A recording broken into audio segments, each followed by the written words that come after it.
بسم اللہ الرحمن الرحیم۔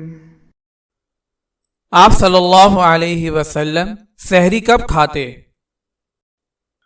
آپ صلی اللہ علیہ وسلم سحری آخری وقت کے قریب کھاتے اور یہی سنت ہے۔ حضرت انس رضی اللہ تعالی عنہ سے مروی ہے کہ آپ صلی اللہ علیہ وسلم نے حضرت انس رضی اللہ تعالی عنہ سے فرمایا، روزہ رکھوں گا، لاؤ کچھ کھلاؤ۔ چنانچہ کھجور اور ایک برتن میں پانی لے کر حاضر ہوا اور حضرت بلال رضی اللہ تعالی عنہ سحری کی اذان دے چکے تھے۔ آپ نے فرمایا، دیکھو کوئی آدمی ہے جو میرے ساتھ کھائے؟ تو میں نے زید بن ثابت رضی اللہ تعالی عنہ کو بلا لیا۔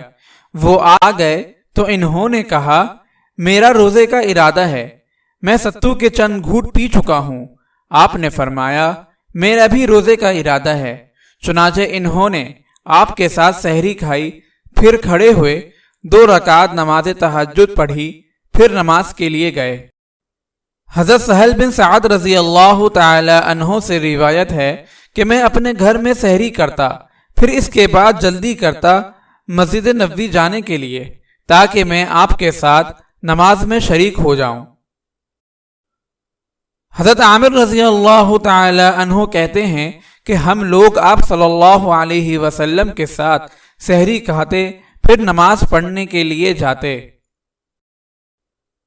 حضرت زید بن ثابت رضی اللہ تعالی عنہ سے مروی ہے کہ آپ صلی اللہ علیہ وسلم کے ساتھ ہم سحری کھاتے، پھر نماز کے لیے جاتے۔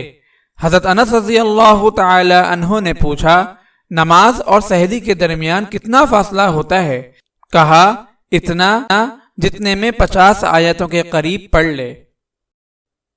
حضرت عائشہ رضی اللہ تعالی عنہا سے مروی ہے کہ آپ صلی اللہ علیہ وسلم افطاری میں جلدی اور سحری میں تاخیر فرماتے۔ فائدہ: ان احادیث سے معلوم ہوا کہ سحری کو تاخیر سے کھانا مستحب ہے۔ اگر آپ اس صدقہ جاریہ میں شامل ہونا چاہتے ہیں تو چینل کو سبسکرائب کریں اور لائک اور شیئر کرنا نہ بھولیں۔ جزاک اللہ خیرا۔